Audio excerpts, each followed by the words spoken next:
Hello दोस्तों, किसी भी द्विघात समीकरण का हल कैसे करें।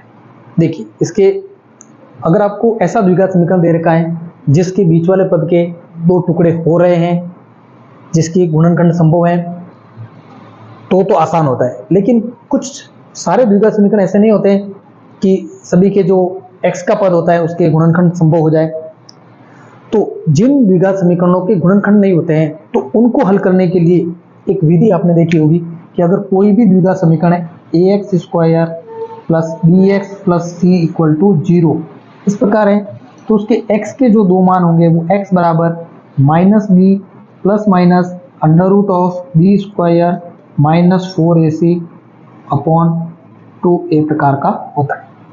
अब इसमें भी कंडीशन ये है कि ये जो अंडर रूट के अंदर की वैल्यू है ये अगर धनात्मक आती है तो इसके मूल अलग अलग होंगे और वास्तविक होंगे। अगर ये 0 हो जाती हैं तो दोनों ही मूल समान होंगे। और अगर बी स्क्वायर माइनस 4ac का मान जो है वो 0 से छोटा यानी कि माइनस की संख्या प्राप्त हो जाए तो अंडर रूट में माइनस की संख्या प्राप्त हो जाएगी।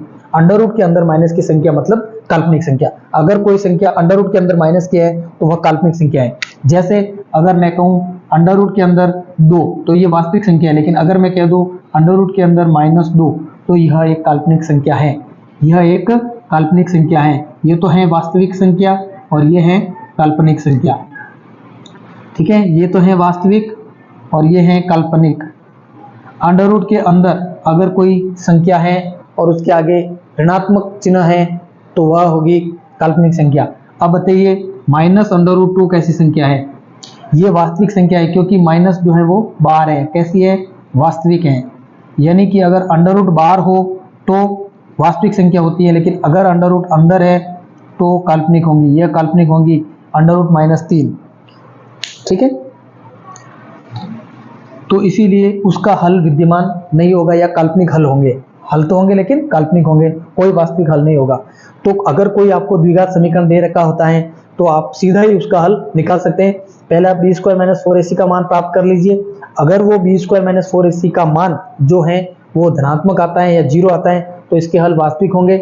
ठीक है ना, अगर धनात्मक आता है तो अलग अलग होंगे, वास्तविक होंगे, और अगर 0 आता है तो जो है समान होंगे। लेकिन अगर बी स्क्वायर माइनस 4ac का मान 0 से छोटा यानी कि माइनस की कोई संख्या प्राप्त हो जाती है तो जो द्विघात समीकरण आपको दे रखा होता है उसके जो हल होंगे वो काल्पनिक होंगे।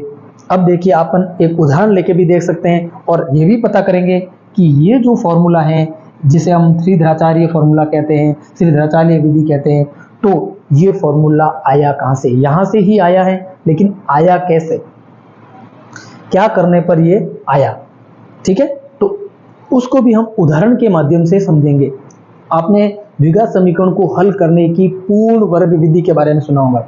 ये पूर्ण वर्ग विधि द्वारा ही जब इसको पूर्ण वर्ग बनाने का प्रयास किया जाता है या करते हैं तो लास्ट में जाके x के मान ये आता है। यानी कि जब किसी द्विघात समीकरण को अपन पूर्ण वर्ग बनाते हैं तो ये x का ये मान आता है। देखिए, एक उदाहरण लेके देखते हैं अपन कि कैसे कैसे द्विघात समीकरण होते हैं, किस प्रकार उन्हें हल करना होता है। जैसे अगर आपके सामने कोई द्विघात समीकरण दे रखा है कि 3x square plus 7x minus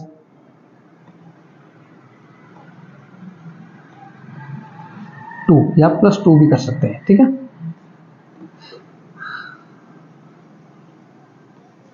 +2 बराबर 0। देखिए, इसके पहले तो ये चेक करते हैं कि क्या इसके टुकड़े संभव हैं। जैसे कि इन दोनों का गुणनफल कितना होता है, यानी कि x स्क्वायर का जो पद है उसका और अचर पद का गुणनफल होता है 6, और इस 7 के ऐसे दो टुकड़े की गुणा करने पर 6 आ जाए तो ऐसे टुकड़े संभव हैं। तो यानी कि देखिए, 6 और 1 को मिलाएंगे, 6 + 1 कितने होते हैं? 7, और 6 × 1 कितना होता है? 6। तो इन दोनों का जो गुणनफल है वो तो 6 है, तो इसको आप 1x + 6x लिख सकते हैं। तो ये तो होगी गुणनखंड विधि। जैसे इसको आप लिख सकते हैं 6x + x, 7x को 6x + 1x लिख सकते हैं, +2 बराबर 0। तो यहाँ अपन 3 और x कॉमन ले सकते हैं। 3 का भाग 6 में जाता है, x दोनों जगह है। यहाँ x स्क्वायर है लेकिन यहाँ x है इसलिए x ही कॉमन लेंगे तो 3x। तो यहाँ बचेगा x, यहाँ बचेंगे सिर्फ 2, x तो चला गया 6 में, 3 का भाग 2। अब यहाँ 1 कॉमन लेंगे तो x + 2 बचेगा। बराबर 0। अब x प्लस 2 दोनों जगह है तो x प्लस 2 आप कॉमन लेंगे तो यहाँ बचेगा 3x plus 1 is equal to 0। एक बार इसको 0 के बराबर रखेंगे, एक बार इसको 0 के बराबर रखेंगे, x के आपको दो मान प्राप्त हो जाएंगे। लेकिन ये तो हुई गुणनखंड विधि। अगर आपको ऐसा समीकरण आ जाए कि जिसमें बीच वाले पद के ऐसे टुकड़े नहीं हो तो क्या करना है, तो आपको पूर्ण वर्ग बनाने वाली विधि द्वारा हल करना है। आप डायरेक्ट सूत्र के माध्यम से x के मान प्राप्त कर सकते हैं, जिसमें x बराबर minus B plus minus under root of B square minus 4ac upon 2a।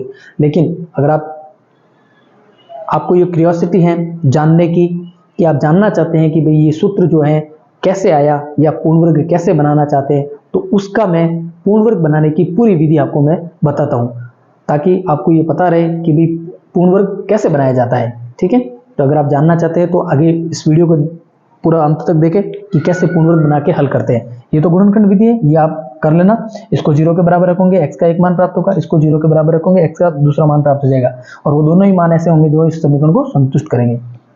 देखिए एक अन्य उदाहरण लेते हैं जिसके बीच वाले पद के टुकड़े संभव ना हो। जैसे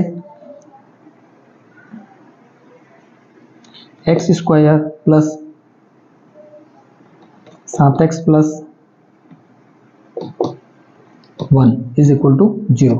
तो ऐसी कोई दो संख्या है जिनका गुणनफल तो 1 हो जाए और जोड़ने या घटाने पर 7 हो जाए, तो ऐसी तो कोई संख्या नहीं है। आप सोच लेना भले, जैसे 1 और 6 करेंगे, 2 और 7, 2 और 5 कर सकते हैं, 3 और 4 कर सकते हैं, तो इनका गुणनफल 1 नहीं हो सकता।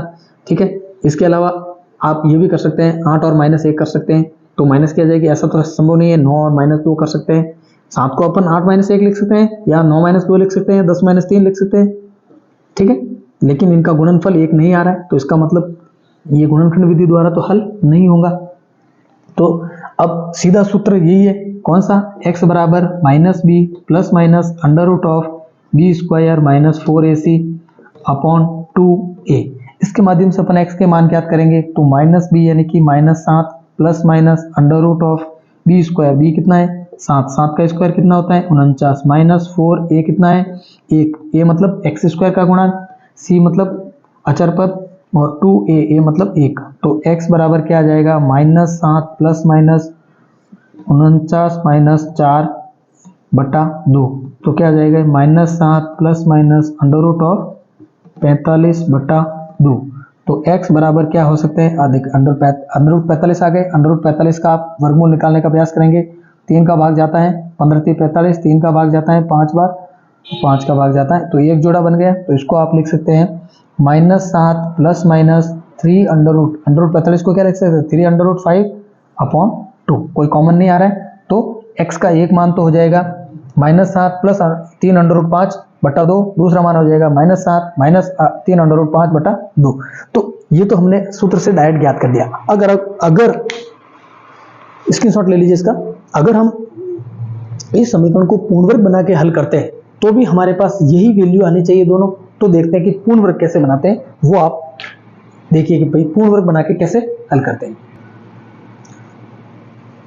स्क्रीनशॉट आपने ले लिया होगा, मैं ये मिटा रहा हूं।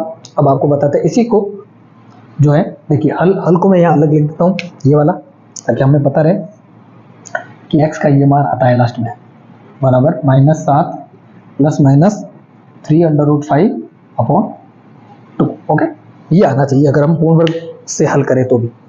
देखिए, जिससे आपको ये पता चल जाएगा कि पूर्ण वर्ग कैसे बनाते हैं। ठीक, तो देखिए क्या करना है, पूर्ण वर्ग बनाने के लिए सबसे पहले x स्क्वायर का गुणांक 1 करना होता है। यहाँ 1 ऑलरेडी है, अगर नहीं होता, जैसे यहाँ अगर 2 होता तो अपन पूरे समीकरण को 2 से गुणा भाग देते, ताकि यार ये 2 बटा 2 हो जाता। यहाँ 2 होते तो कोई बात नहीं, लेकिन ये 2 बटा 2 होके समाप्त हो जाता। तो इसका मतलब पहले तो x स्क्वायर का गुणांक 1 होना चाहिए, अगर नहीं है तो करते हैं, यहाँ ऑलरेडी है, कोई तकलीफ नहीं। दूसरी कंडीशन ये करते हैं कि जो अचर पद है उसको रूट से साइड ले जाते हैं। तो पहली बात तो यहाँ लागू है ऑलरेडी, गुणांक 1 है, इसलिए ये तो करने की जरूरत नहीं है। सीधा अपन दूसरा वाला स्टेप अपनाएंगे, क्या करेंगे, 1 को अपन लेंगे।